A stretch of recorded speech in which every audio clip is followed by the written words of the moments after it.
Okay, let's dive into this. Welcome to this explainer on what has got to be one of the most maddening, high-stakes, and ultimately triumphant mysteries in human history.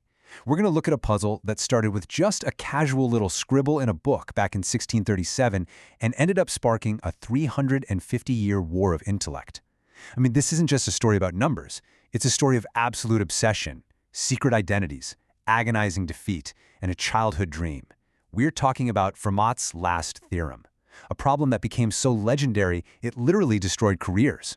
So, let's get started and see how one man finally beat the impossible.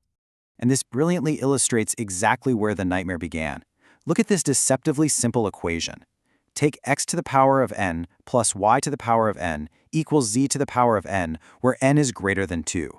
Literally any middle school math student can understand exactly what this is asking. But here is the terrifying paradox. While a child can read it, the smartest human beings alive could not prove that it had no whole number solutions. It's just completely deceptive. It invites you in with its simplicity, only to trap you in a maze that no genius could navigate. The trap was set by a French lawyer and amateur mathematician named Pierre de Fermat. He was just reading a copy of a math book called Arithmetica, and as he flipped through, he wrote a tiny note right next to that simple equation. He wrote, "I have discovered a truly marvelous proof. The margin is too small to contain it." Let that sink in for a second.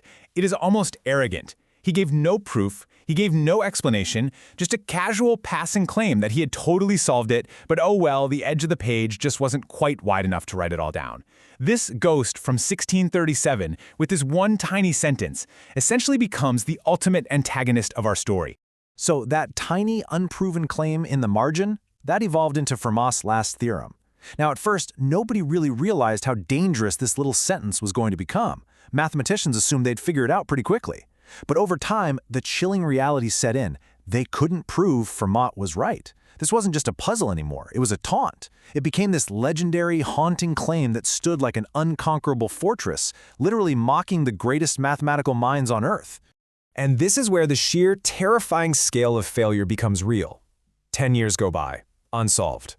A century passes. Entire generations of mathematicians live and die, unsolved. We hit the 300-year mark.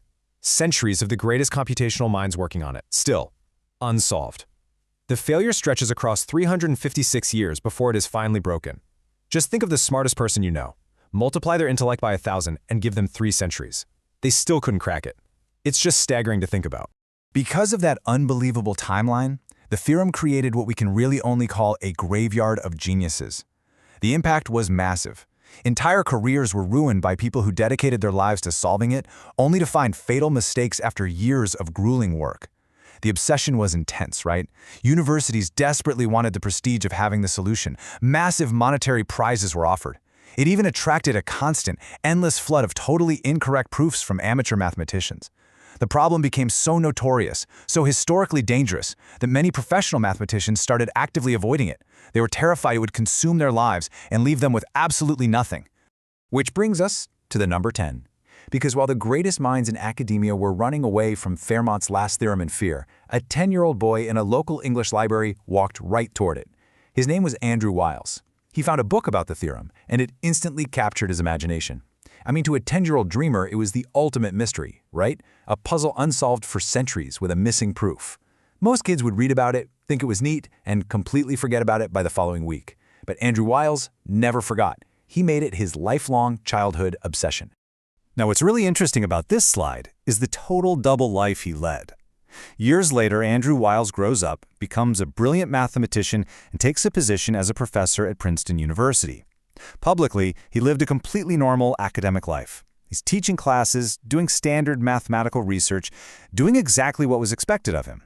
But secretly, beneath the surface of his successful career, Fermat's theorem had never left his mind.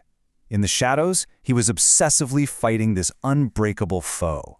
You see, for a long time, the math simply wasn't there to even support a solution. But then, in 1986, a sudden theoretical opening appeared.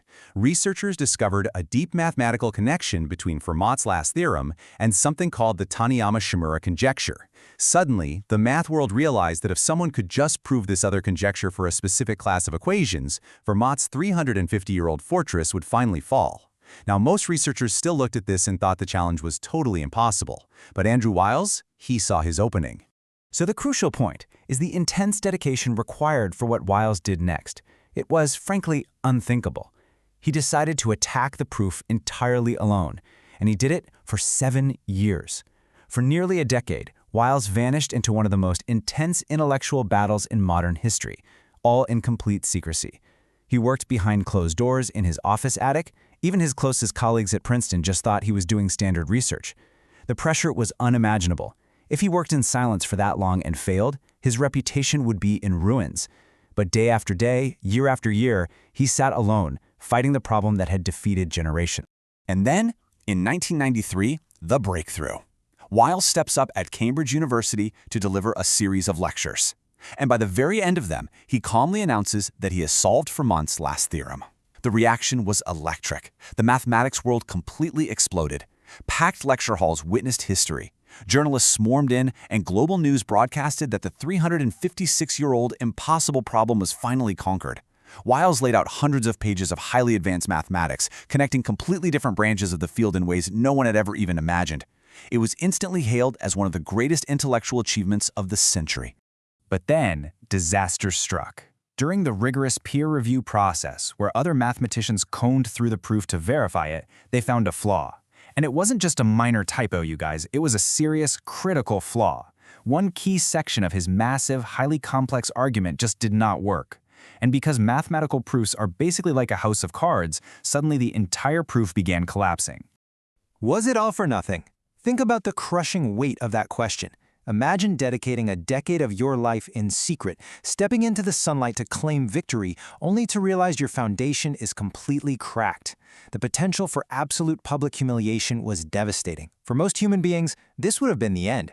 The sheer psychological terror of realizing your life's work might be fundamentally broken would be enough to make anyone just surrender.